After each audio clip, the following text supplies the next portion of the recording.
Hey stars, it's me, Shorter Star, and I'm back. Listen, I hope you guys are having a great week. If you're anywhere here in New York, New Jersey area, you know that we're in a heat wave, right? And I'm thinking this may be the last day of the heat wave. It's been going on for a few days now. Yesterday was 100 degrees. Today, I believe, is 96. And I looked a little further into the weather, and tomorrow and the following days are going to be in the low 70s. So hopefully, this will be the last official day of this particular heat wave because this is actually the first official week of summer. So we went into the first official week of summer and we jumped straight into a heat wave, right? And as you see behind me, there's a rainbow. If you see it going across my head, that wasn't a mistake. I was out in Jersey City at my friend's apartment a few weeks ago, and it rained and it rained. And this is what happened after the rain, and I had to take pictures. So this is my background, and I have quite a few of them. So again, thank you, Nicole. Um, so now we're going to start this video off with. Well, first off, we're going to start this video off with a rest in peace. However, with it being a heat wave, I'm not drinking any tea, okay? I'm drinking me some lemon water, trying to stay hydrated and cool as a cucumber. Okay. So, again, I want to start this video off with a rest in peace. And those of us here in this area and across the world, actually, should be familiar with Esau Snipes-Garner, right? Well, Esau Snipes-Garner is the widow of Eric Gardner. You remember Eric Gardner with the police incident in 2014 where he was unalived, chokehold, and all of these things that happened. You familiar? I'm just letting you know that his widow, Esau Snipe-Garner, she passed away last week at the age of 58, and she became a well, you know what? I'm going to read what I have on her. And she was advocating for justice and, justice to racial, just different things. It went further and past her husband, is what I'm trying to say. She was an activist with Al Sharpton and different things. It says Esau Snipe-Garner, the widow of Eric Gardner, passed away on June 17th, 2025, at the age of 58 due to undisclosed health complications. He was a prominent figure in the racial justice movement, advocating for justice following her husband's unaliving in 2014. Snipes-Garner was known for her resilience and continued to be an activist despite the personal tragedies she faced, including the loss of her daughter, Erica Gardner, in 2017. Her unaliving, her death, her passing, was confirmed by Reverend Al Sharpton's Network Action Network. And we're just going to send prayers and condolences to her family. Her family, like a lot of other families, have gone through a lot of things in the past 10 years and things. And, I wanted to acknowledge her because I didn't hear anything about it on the news or anything else. And actually, a couple of my stories is weird. I had to really search out, and I'm like, why are these not being talked about on regular everyday news? Okay. So, well, we're going to go now. Now, you know how devastating it can be for a family when a mom or a dad or anybody in that particular family is diagnosed with cancer, right? Well, could you imagine both parents, mom and dad, being diagnosed with stage 4 cancer all in the same week? Married couple diagnosed with stage 4 cancer in the same week. They have 4 young children. Um, um, I'm sorry, they have 4 children. I think one may be younger because what I'm reading, it says that the mom says she's not done seeing her kids graduate from high school. Okay, so let's talk about this a little bit because again, if you have been subscribing to me or have gone back to old videos last year during Cancer Awareness Month, I did a interview with a survivor, and I also did a personal story of something I went through when the doctors saw a mass in my breast, which is a chest. But men don't want to say their breasts. But sir, kind sir, we all have breasts, and we all can get breast cancer. Period. Okay, so like I said to you guys back then last year, 5,000 men get breast cancer a year. Almost 3,000 of those men pass away because they didn't even think it was a possibility. When they felt the discomfort, when they felt the pain, they thought maybe they were working out too much and lifting too many weights or just doing too much and never went and got it checked. So almost 3,000 out of 5 succumb to breast cancer, men. That's a lot of people. And you say, oh, quadruple, so many more women get, yes, they do. But how I look at the measurements, get 5,000 people and just put them in front of your house. Take 5,000 people and see if you can get them in front on your block, like in the street. Then you can actually see that's a lot of people because more than likely you can. 5,000 people. Wow. Okay. So getting back to the story, this couple, want to be clear, this couple comes from Millbrook, Alabama, right? This couple has been together for 21 years and married for 18. They share 4 children together, but for a long time, Wendy was the only half of their pair undergoing treatment for cancer until now. The Alabama mom who received her first cancer diagnosis back in 2004 and underwent a double mastectomy in 2017 per her GoFundMe page. Just learned that her breast cancer has reoccurred. Okay? Now, she states, the mom, she states that Wendy states that I've had ovarian cancer, cervical cancer, breast cancer. This time it's breast cancer again. Okay? This is what her husband's recent diagnosis, meanwhile, is his first. Okay, he was told that he has had stage 4 prostate cancer, and then within a week, the same week, she was told her breast cancer is back. And I just wanted to be clear again, don't get caught up into the different types of cancer, guys. There's a lot of cancers us men can get, and we need to look after it. We're leaving these moms and these kids alone when we don't have to. We don't have to. Kevin, the father, he says that her cancer is stage 4 this time around, but it has spread to other parts of her body. Listen, the family says that people are speaking of the couple, and they're saying this couple is the kind of people that would give you without asking, who loves without limits, and who never stop fighting for their family. They do have a GoFundMe page. And again, this is Kevin and Wendy Wilson from Millbrook, Alabama. You can look up that story and you can get all the information if you want to help them with their GoFundMe page. I think that because the mom, and this is just alleged in me, since she got her first diagnosis back in 2004, and then she had a double mastectomy back in 2017, the family has been dealing with this cancer thing, if you think about it, for the past 21 years. From 2004 until now, for the past 21 years. And it says they've been together 21 years. So it's like they got together when she had her first bout with cancer, and they've been married 18 years. So when she started to feel better, he married her.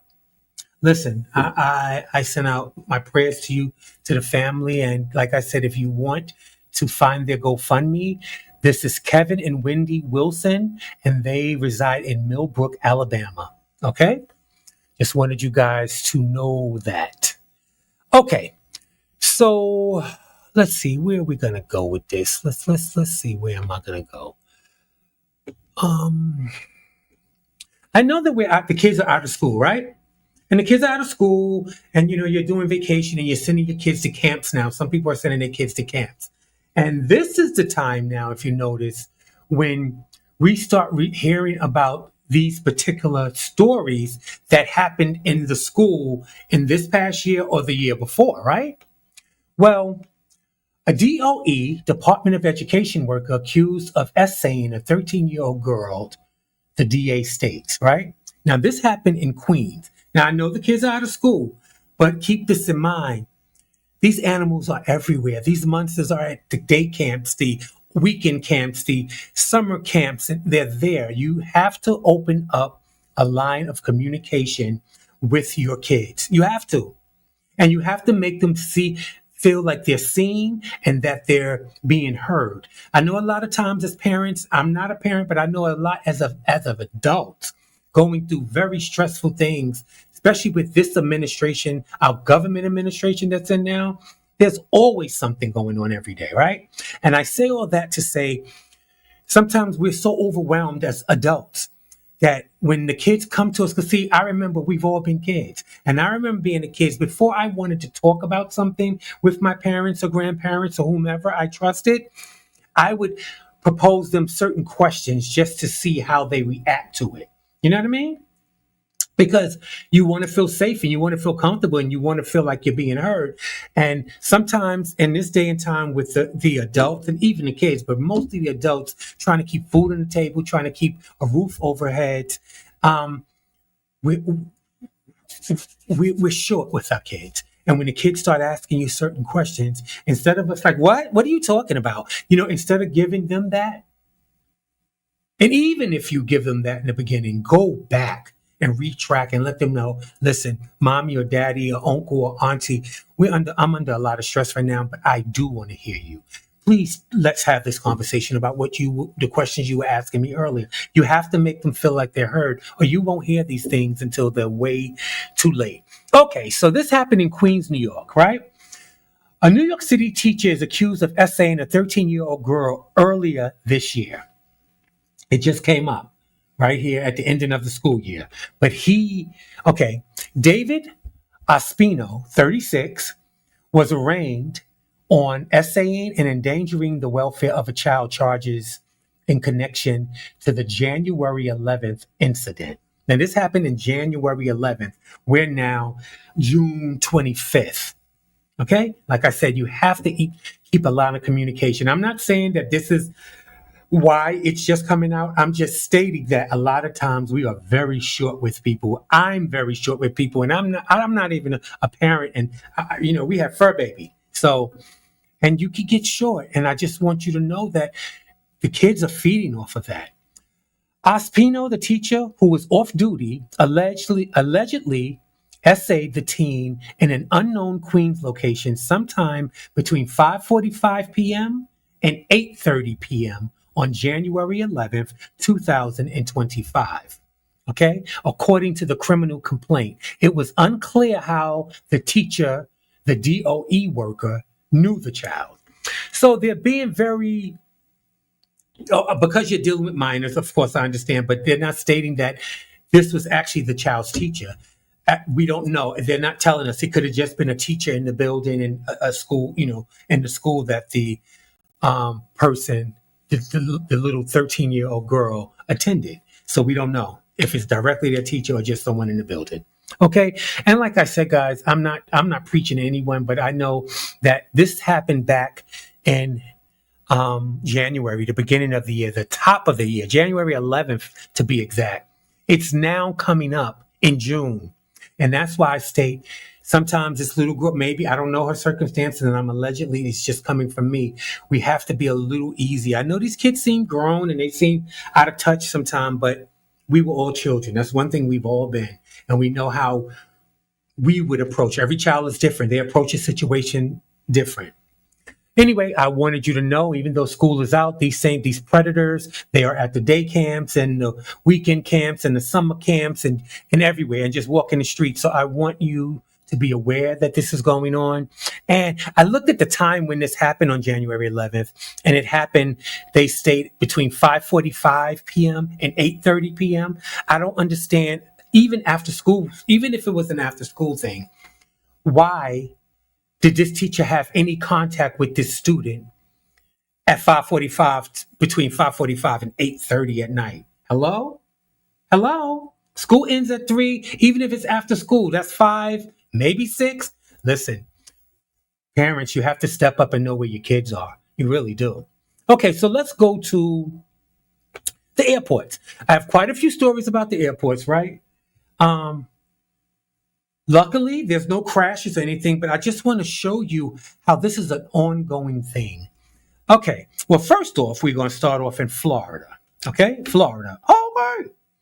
Well, a TSA agent has been arrested.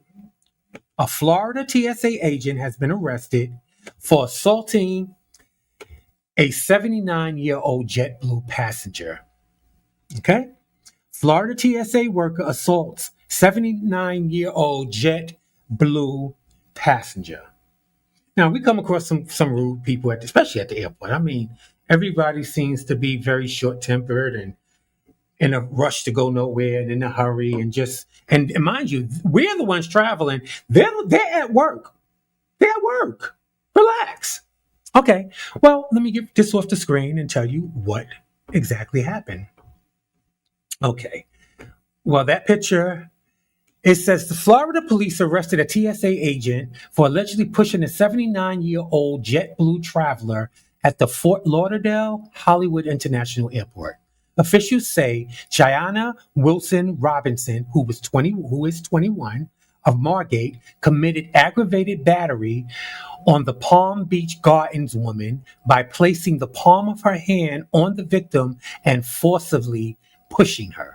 The woman stumbled, struck her forehead, and sustained minor bruises and injuries, police state. Wilson Robinson spent the night in custody at the North Broward Bureau detention facility. She was released on a $1,000 bond. The agent has been placed on administrative leave as the investigation into the incident continues. Now, I find it weird. Yeah, I mean, no, something violent like that, I don't think that she should be on administrative leave. That's just my opinion. I don't personally think that she should be on administrative leave. Okay? Nevertheless, that's just my opinion. Okay? A TSA spokesperson told the news TSA holds its employees to the highest standards of professionalism and integrity, and we do not tolerate behavior that violates these standards or the public's trust. Again, she's been placed on administrative leave pending further investigation. Um, and they said that they're cooperating with the law enforcement authorities with the investigation. Um, this is not the first time I've heard about this, and I'm sure it won't be the last because everyone seems to be so caught up. You know what I mean? Well, did you know that JetBlue is canceling all services to major vacation destination? Get that? Okay. So what's happening is with the ongoing administration issues, with the war that's going on, um, JetBlue has announced that by September 2nd, now mind you, we're at the end of June. By September 2nd, it will have withdrawn all services to Miami Beach. Now, I personally take JetBlue to Miami. It's easy. I get right here in Newark, jump on it, boom, boom, boom. No more. As of September 2nd, there will be no more flights for JetBlue to Miami. I don't know what that part is about, but they're not.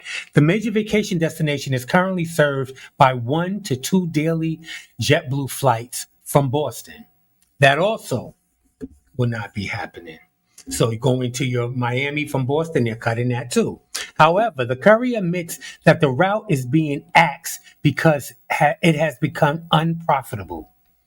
Um, yeah, I mean, how much money are you going to charge? Like I've seen some ridiculous. We've, jumped up and wanted to go to Miami or something, and you look at a ticket and you're like, what? You can't believe that the prices that they're throwing out. So so that's what's happening. They're going to be getting ready. They said that JetBlue will still serve Florida, however, through with flights available to Fort Lauderdale and West Palm Beach from multiple destinations, including Boston, Philadelphia, New York, and Los Angeles. So that leaves New Jersey out. So for us to fly on JetBlue and go to Fort Lauderdale or West Palm Beach, we would have to fly out of New York or Philadelphia. We could not fly out of New Jersey as of September 2nd. So yeah, they're no more Miami. Um, well, listen, before we even get there and go there, there's multiple couriers now. We're getting to this. Several major airlines are canceling flights in the U.S. for various reasons, including political and financial uncertainty with what's going on with the government and President Trump. Airlines are scaling back their operation due to political issues and economic conditions, such as the ongoing war between Israel and Iran. They're feeling unsafe, guys, so they're going to just start. And what occurred, and we won't go into it on this video, but what occurred with the missiles that we let loose, or not we, Mr. Trump, President Trump let loose, that's another story. Anyway, again, a lot of major airlines are canceling flights and they're blaming it on economics and political issues, but they're not going down without saying that it has a lot to do with the ongoing war between Israel and Iran. It's really affecting, and now I guess allegedly, maybe they're getting more terror threats and death threats and whatever. This is just alleged, but we'll see. For the prices that they are charging, they actually shouldn't be turning anybody down for anything, to be honest with you. But again, that's me. United Airlines. Now, this is something that I didn't hear about. I didn't hear about it at all. As I was doing the airport stories, this happened, this came up. And mind you, listen, happened 2 days ago. Why are we not hearing that I'm going to bring the picture up first. I just want you to see the headlines. Come on, here we go.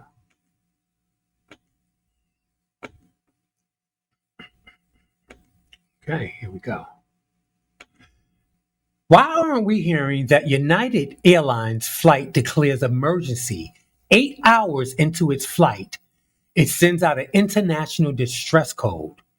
The Boeing 777 was en route from San Francisco to Rome when it issued an emergency squawk code and took a sharp turn left.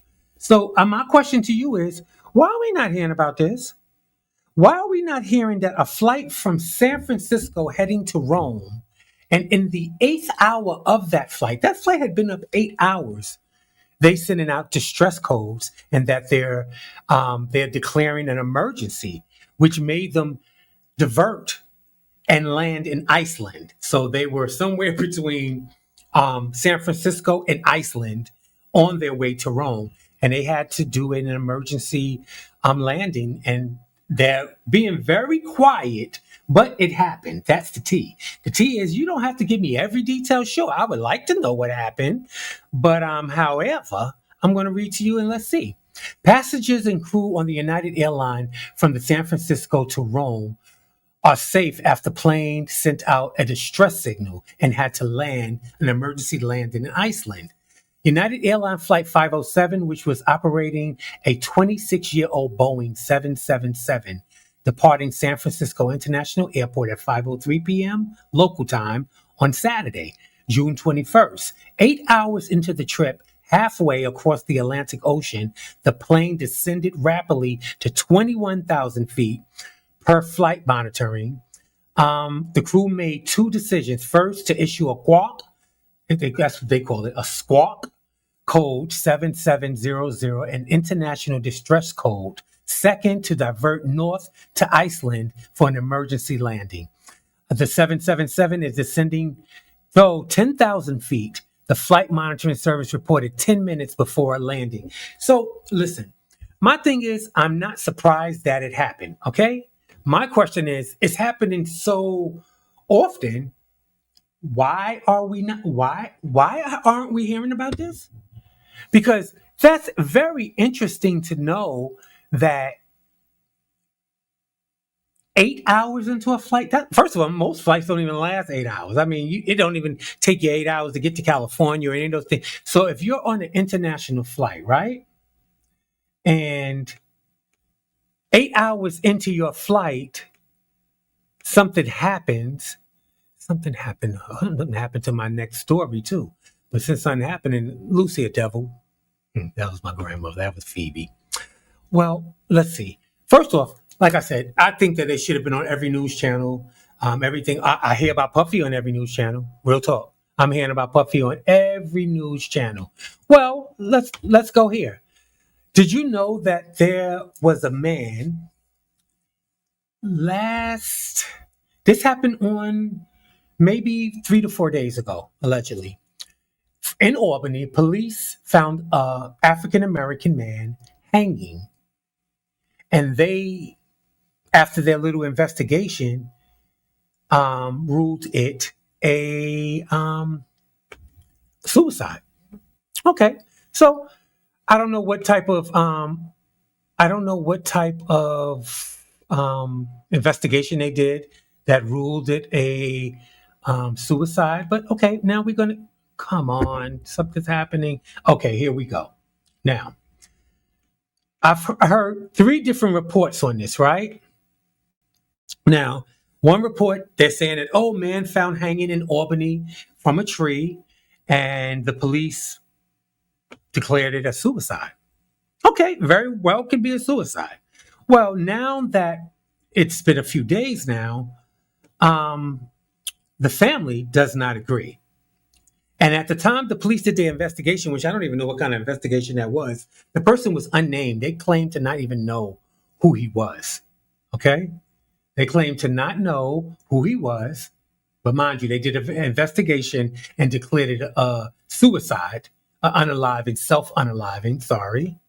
Okay, well, let's go. Black man found hanging from tree, ruled suicide by Albany police, but residents are doubtful. They don't believe it. They don't believe it. And I mean, suicides. Listen, okay, we're gonna get into the story, and I'm gonna tell you what I know. And I'm clearly not saying that it's not a suicide, but I want you to know about it, and you can draw your own conclusion, and you tell me what you think. Now, again, it says police in Albany, New York, claims a black man found hanging from a tree was a suicide, unaliving, self-unaliving. According to the Times Union, the man was discovered on June 18th. Okay, today's the 25th. On Waterloo Street, police officers were called around 8 a.m. When they arrived, they pronounced the 58-year-old man deceased, unalived, right? Okay, so we're going to move along from that. There were reports that there were videos, that people had took videos of the man hanging before the police arrived. And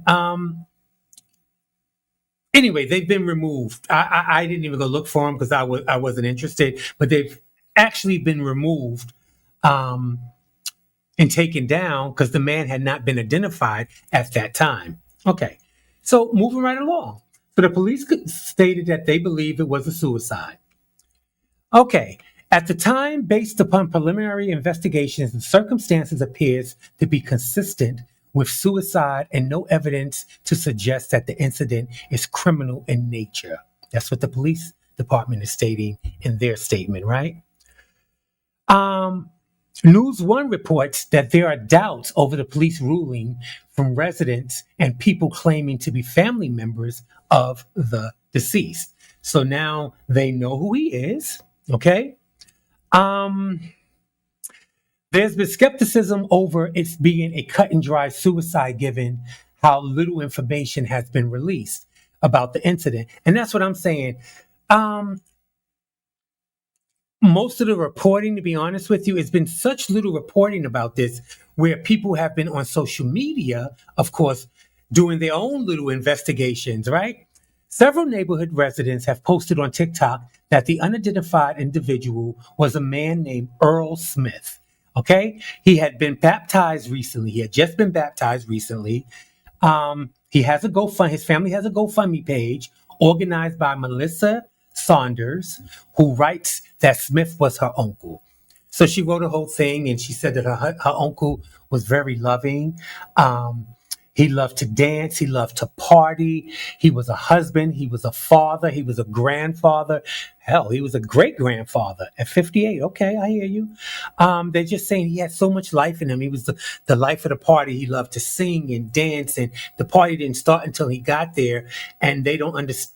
They're not feeling this suicide thing that's being told. They said he just got baptized, just Sunday. He was baptized on Sunday, and they found him, I believe, on whenever the 20, you know, whenever the date was. It wasn't far from it. It was all within the same week. Like I said, I don't know what to think of it. I hope they do some more investigating. I would hope and pray that the family would have some money to maybe hire an investigator and have it investigated a little bit. Most of the time, that's not our case. We don't have that. That's not offered to us. People are not knocking down our doors to help us solve a crime or something like that. So I wanted you to know this happened in Albany, and it seems like they're not buying it, guys. They're not buying it. Okay, so we're going to bring this up. Now, you remember the times when we used to could trust our doctors? You've heard plenty of stories from me, and I've heard plenty of stories from just everywhere about these doctors now. They're just like, I remember you would go bucket naked. That was the only place that you would really go bucket naked in with your doctor. Bend over, cough. They would see you in the most compromising positions. If you had a rash somewhere or a bump somewhere or a lump somewhere, they wanted to see it. And no matter how private that was the one person that you felt like you trusted and you didn't mind them doing what they needed to do to help you. Okay, well, let's go. This is happening more and more often. And I want you guys to be aware. And this is in New Jersey, right here in New Jersey. And this is from, this is what it's saying. New Jersey urgent care doctor charged with essaying patients in 3 different counties, which means he has offices in 3 different places in New Jersey, 3 different counties in New Jersey, allegedly. And this is what's being reported. Now, I don't want to prejudge where he's from. He's in a Corvette. He has the turban and the wrap. I don't want to say he's from anywhere. His name is Dr. Govidra Johar. Okay, and let's get into the story a little bit. He's been accused.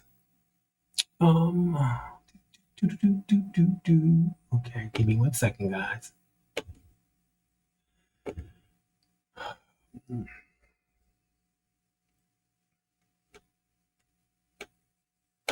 I'm telling you, I don't know if it's the heat, but it's making the systems act really funny. You know what I mean? Okay, here we are. It starts in Perth Amboy, New Jersey. Nearly a dozen patients accuse their urgent care doctor for essaying them or groping them at his clinics throughout New Jersey, according to authorities. On Thursday, the Attorney General's office announced that 57-year-old Gavandra Gohar was indicted on 2 counts of second-degree sexual assault and 11 counts of fourth-degree sexual contact. The state grand jury reviews evidence against the colonial man gathering from sprawling investigations conducted by prosecutors in 3 different counties in New Jersey. So he was going from, he's being indicted for 2 counts of second-degree essaying. Then there's 11 accounts of fourth-degree essaying and contact. So, I mean, this man has been busy. Like I said, I don't want to draw any conclusions. Allegedly, I'm here to let you know what it's been. Well, guess what? He hasn't. It's been more than 2 years since authorities first started hearing about these assaults. From February 25 to 2023. February 25th, 2023 is when they first started that. At that time, he faced accusations from two female patients at his practice on Cornell Street in Perth Amboy. So that's one location. So why wasn't, if under that, his license should have been suspended? Okay. Now, authorities say Jahal faces accusations in 10 separate incidents at urgent care clinics in Freehold, Perth Amboy, and Newark.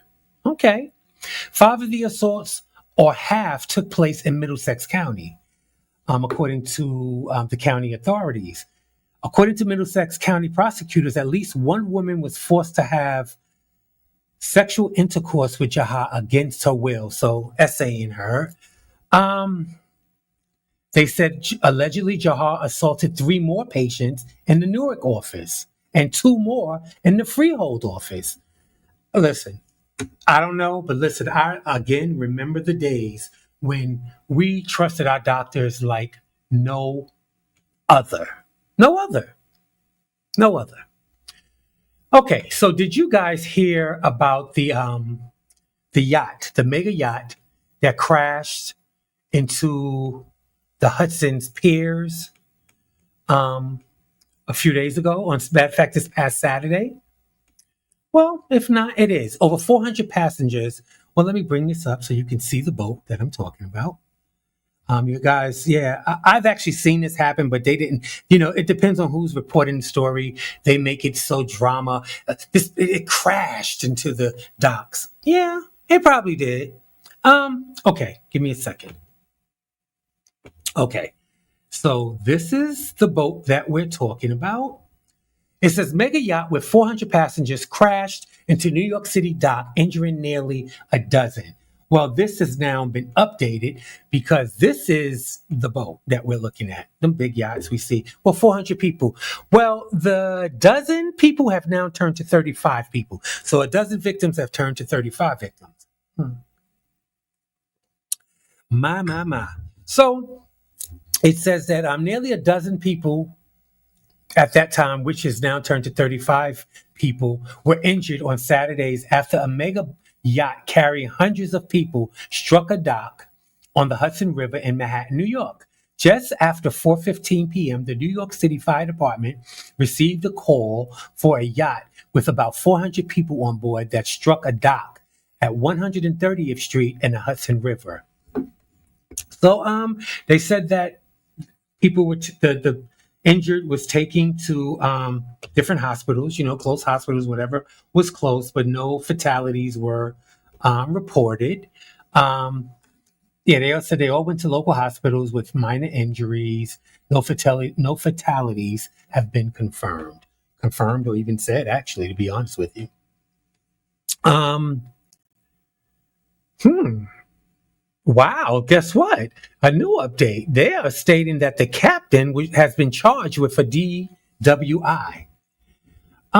Yeah, so the captain of this mega yacht has now been charged with DWI because when you have these accidents and they happen, right?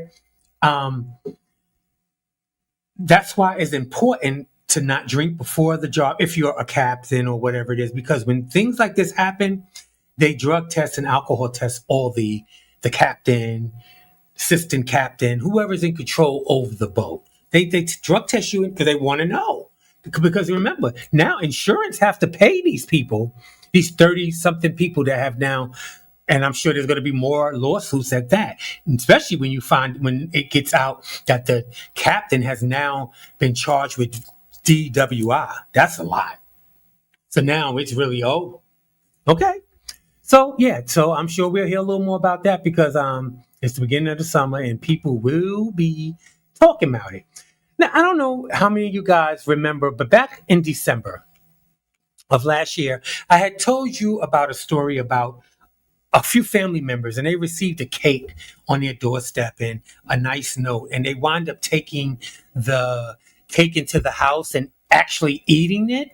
And I think one, allegedly, I don't quite remember the story, but you can clearly go back if you like. One or two of the family members um, were passed away. It was poison. And I think some other members were put into the hospital and things like that. Well, this has happened again, and it's actually happened again. I've heard about it, but I just didn't report it. But now it seems like this is a thing that's happening, and it's weird because people. I understand children. A child might pick up a cookie off the street, you know what I mean, and eat it or put it in their mouth. Children, they're my little children. But these are grown adults. This young lady, regardless of what, she was 17 years old. Okay, girl, 17, passes away after eating cake delivered to her home with chilling love note. So someone delivered a cake to this young lady's house with a love note. And for some reason, they thought it was a smart thing to go and eat the cake. Eat the cake, anime. I'm like, really? You would really eat a cake that you found on your doorstep with a creepy note, not even telling you who it's from? Okay. A teen girl has tragically passed away after consuming a cake that arrived at her doorstep with a flattering yet cryptic note attached. Okay, her name was Anna Neves, 17, received a mysterious delivery by motorbike courier. So clearly, it was delivered by motorbike courier and it was placed on a stoop or the front of her house. They're not telling me how her house was. Was it a porch? Was it a stoop? I don't know. This is a legend. Um, the teenager returned home with her sister at around 6 p.m. So no one even knows when that cake was put out there. But anyway, at 6 p.m. on Friday, May 30th. This just happened, guys. Okay? Now I know we're going into June, but this is not months and months. This happened on May 30th. Tasted. They took the cake in the house and tasted the unanticipated dessert and began suffering from violent sickness less than an hour after consuming the cake, right? So they picked up the cake. She's 17. They didn't say how old the sister were. Her and her sister arrived back home around 6 p.m., not knowing. Well, I'm sure they know that it was delivered by courier, so I'm sure they know at this point what time it was delivered, but it sat there until they arrived home. They brought the cake inside and started to taste the unanticipated dessert. Okay. They started to go into convulsions and yeah. They also talk about the other issue I just spoke about on Christmas. They said less than an hour after, similar to an incident that three women ate from a poisoned Christmas cake would turn fatal. That's the one I'm telling you. Why would you eat a cake that someone put on you? Because listen, you don't have to be the smartest in the bunch. We have common sense. And 17, you're not. I'm sorry about her, but 17-year-olds they have families now. And even if you didn't, what would make you think it was good to pick up this cake, take it into your home, and eat it? Hmm. Okay. Well, let me tell you what was on the note with the cake anyway, right? Because they didn't show you the cake. At least the one that happened around Christmas, I believe I posted a picture it was really cutely designed, whatever. I still wouldn't have touched it, wouldn't have ate it. I wouldn't even put it in my home garbage. If I put it in my home garbage, that garbage is going out and being put into the outside garbage. I wouldn't even want it in my house, period. Okay. Well, the chilling note said that this is a treat for the most beautiful girl I've ever seen. Okay. So with it saying, this is a treat for the most beautiful girl I've ever seen, you ever thought, what made you think that that was enough to go in and eat it? I don't know, guys, and I'm not here to chastise anybody, but listen, guys, we have to be more careful. Listen, we used to live in a generation where when neighbors moved in, you would bake your whatever treat or whatever dessert you were great at, you would, you know, cook it and take it over. Don't do that. And people don't do that anymore. Hell, Halloween, the kids don't even come to your door anymore. They don't. I put a no. I told you. I put a sign. No candy here. I don't even want to be in that number when the next day when you find out kids are sick or they ate a razor or a stick pin that was put into candy. There's some sick people out here. And just because the note said, "Hey, pretty lady, this is a treat for the most beautifulest girl I've in the world," girl, bye. You cannot be that self-absorbed. You can't. Guys, pay attention. If it didn't come, and especially even through all that, it still didn't say who it came from. It could have said, "Oh, it come from your next door neighbor, wherever." Josh down the block, Eric 2 doors down. It don't say anything. It's still encrypted, and you ate it. Okay. Um. Yeah. Listen, guys.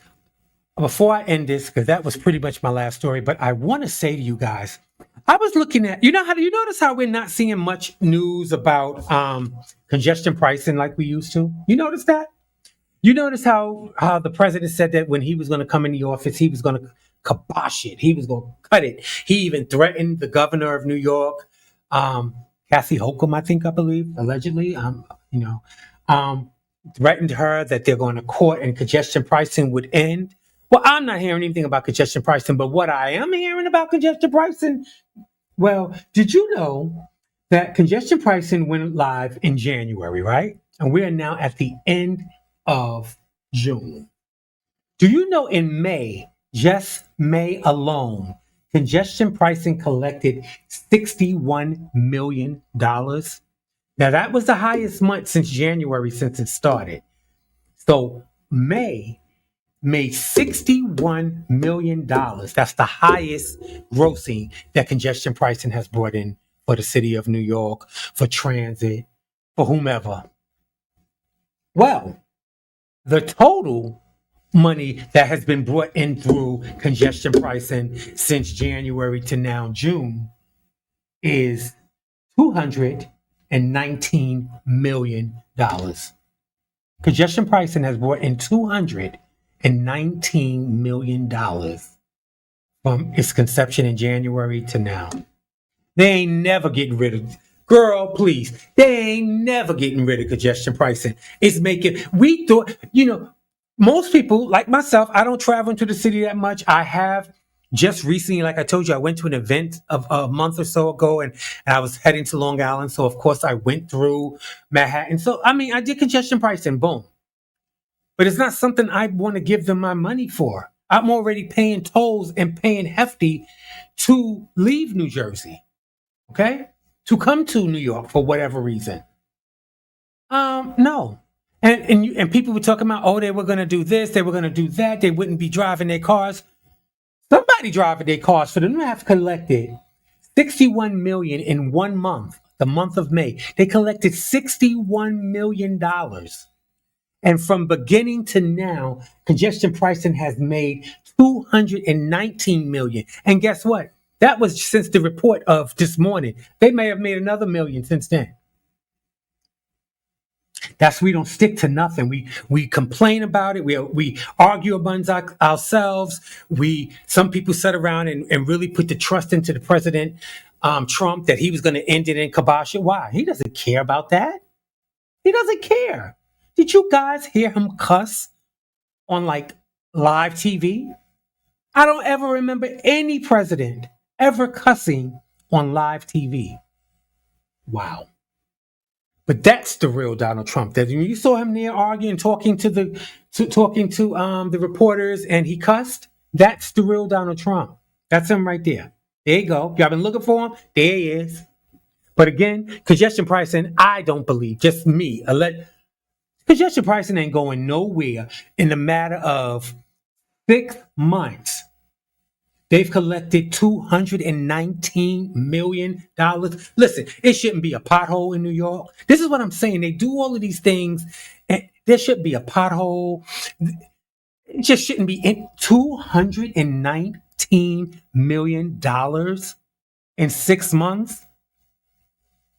Listen, guys, I don't make the news. I just report the news to you. I want you guys to be intentional. I'm pissed at that. That's ridiculous. And because of the money, all you got, I'm not going to do it. I'm not going to pay. Somebody paying it. Don't worry, I'll wait. Somebody paying it. $219 million collected through congestion pricing. In May, they made $61 million in 1 month. And you know why? Because the weather started changing. And we had some nice days in May. So people started coming into the city more. Now we're in June, going to July. Listen, guys, I love you. I ain't gonna talk a hole in your head. I'm gonna let you go. Listen again. I'll see you very, very soon. Did y'all guys again notice this rainbow? This rainbow behind my head. I'm moving my head. Beautiful. And actually, it's a double rainbow because there's one over. It's one over there too. Over here. Anyway, I love you guys. Speak to you soon. Be intentional. I want you to be in the know. And until next time, I love you guys.